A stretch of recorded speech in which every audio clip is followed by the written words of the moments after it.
साथियों, इस वीडियो में हम डिस्कस करेंगे ए.के. गोपालन केस के बारे में। ये केस आप में से कईयों ने पहले पढ़ा होगा, एक बार फिर से इसको रिवाइज करते हैं।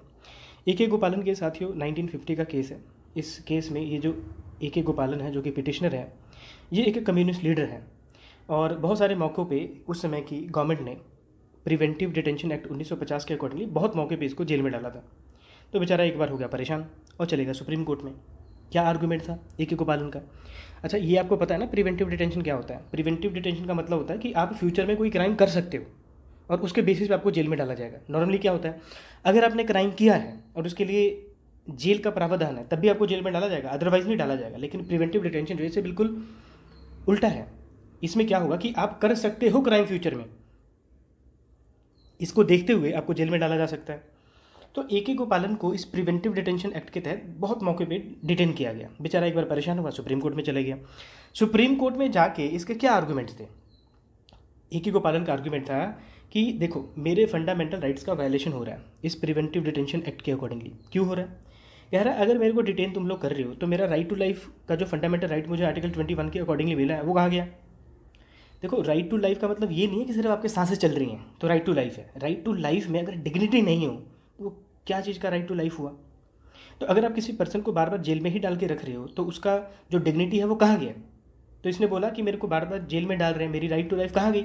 तो एक तो इसने बोला कि आर्टिकल 21 जो है इसका वायलेशन हो रहा है। फिर इसने बोला ये जो मेरे को राइट मिला है आर्टिकल 19 के अकॉर्डिंगली कि मैं देश में कहीं पे भी फ्रीली मूवमेंट कर सकता हूँ, मेरे को तो तुमने जेल में डाल दिया, तो मैं कैसे फ्री मूवमेंट करूँ? मेरे फंडामेंटल राइट्स का वायलेशन हो रहा है और सुप्रीम कोर्ट को प्रिवेंटिव डिटेंशन एक्ट 1950 को डिलीट कर देना चाहिए।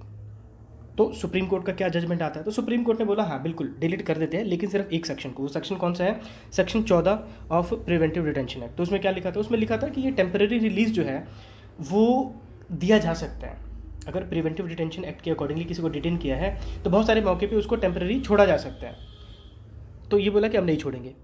तो ये बेचारा अपने राइट की बात करने गया था, एक और राइट खत्म हो गया। फिर बात आती है कि इस पूरे एक्ट का आप क्या करें? तो इसने बोला ये एक्ट बिल्कुल सही है सुप्रीम कोर्ट ने। उसके बाद जो सवाल था 21 का कि ये जो आर्टिकल 21 है राइट टू लाइफ जो है उसका मेरा नुकसान हो रहा है, तो इसने बोला कोई नुकसान नहीं हो रहा है। पहली बात, आर्टिकल 21 के अकॉर्डिंगली जो आपको राइट्स मिले हुए हैं वो सिर्फ और सिर्फ किसके अगेंस्ट है? Executive action. एग्जीक्यूटिव बॉडी कौन सी होती है? पॉलिसी को इंप्लीमेंट करने वाली। सुप्रीम कोर्ट का कहना था कि अगर किसी पॉलिसी को इंप्लीमेंट करने में अगर कोई दिक्कत आ रही है तब बात करो हमसे।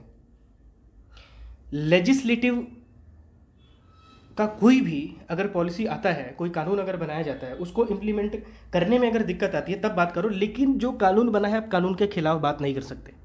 कहने का मतलब हुआ कि कानून जैसा मर्जी बना दो, अगर आपने पूरा का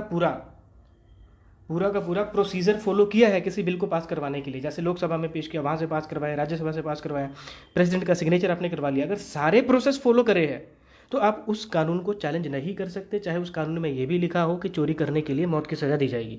ये पॉइंट फॉलो कर रहे हो आप? तो अब देखो कितने नैरो तरीके से यहाँ पे सुप्रीम कोर्ट ने आर्टिकल 21 को डिफाइन किया। ये बिल्कुल बहुत नैरो है, बहुत आप कह सकते हो कि बहुत निचले स्तर का जो ऑब्जर्वेशन था आर्टिकल 21 को लेके था, बहुत नैरो यहाँ पे इंटरप्रेट किया गया था आर्टिकल 21 को। ये बिल्कुल सही है। अगली क्लासेस में जब हम देखेंगे मेनका गांधी केस पढ़ेंगे जहाँ पे, तो वहाँ पे हम देखेंगे कि कैसे इस जजमेंट को वापस से ओवरटर्न करा गया और वापस से आर्टिकल 21 का जो इंटरप्रिटेशन है उसको बहुत ब्रॉड लेवल पे हम लेके गए। फिर जो सवाल था कि मेरी आर्टिकल 21 जो है राइट टू लाइफ एंड जो ये पर्सनल लिबर्टी है, तो ये पर्सनल लिबर्टी कहाँ गई? तो ये कह रहा है भैया पर्सनल लिबर्टी जो है उसका सिर्फ और सिर्फ रिलेशन किससे है? बॉडी के साथ में। कहने का मतलब है कि अगर आपकी बॉडी को कुछ होता है तब आपकी पर्सनल लिबर्टी जो हर्ट होती है, अगर बॉडी को कुछ नहीं हुआ, अगर जेल में डाला गया है, अगर आपको मारा पीटा नहीं जा रहा है तो सब कुछ सही है, कोई आपके राइट का जो है लॉस यहाँ पे नहीं हो रहा, वायलेशन नहीं हो रहा है। फिर इसे पूछा कि ये प्रोसीजर एस्टेब्लिश बाय लॉ और ये ड्यू प्रोसेस ऑफ लॉ क्या होता है? भैया इसको भूल चुके हो क्या तुम लोग? तो सुप्रीम कोर्ट ने बोला कि भाई देखो, प्रोसीजर एस्टेब्लिश बाय लॉ कुछ और चीज़ होता है, ड्यू प्रोसेस ऑफ लॉ जो है ये कुछ और चीज़ होता है। ठीक है, तो आपको पता ही है ड्यू प्रोसेस ऑफ लॉ का मतलब क्या होता है कि आप कानून को पास करवाने के जो टेक्निकल मेजर्स हैं उसको तो फॉलो करना ही है, लेकिन उसका आपने इम्पैक्ट असेसमेंट भी करना है कि उस कानून से किसी का नुकसान तो नहीं हो रहा। उसको ड्यू प्रोसेस कहते हैं, ये अमेरिका में चलता है। लेकिन जब हम प्रोसीजर एस्टेब्लिश बाय लॉ की बात करते हैं तो इसका सिंपल सा मतलब है कि किसी कानून को पास करने के लिए जो प्रोसेस है बस उसको फॉलो कर लो। अगर वो फॉलो किया है तो फिर कोई भी इसको चैलेंज नहीं कर पाएगा, चाहे उसका मटेरियल जो कुछ मर्जी हो, उसमें कुछ भी लिखा हो। तो ये कुछ पढ़ने के बाद आपको एक चीज़ तो क्लियर हो चुकी होगी कि जो ए के गोपालन केस था, इसमें जो जजमेंट था सुप्रीम कोर्ट का, that was at its lowest एब। तो मेरे ख्याल से ये टॉपिक आपको क्लियर हो चुका होगा। Thank you for watching, keep learning, keep growing. जय हिंद।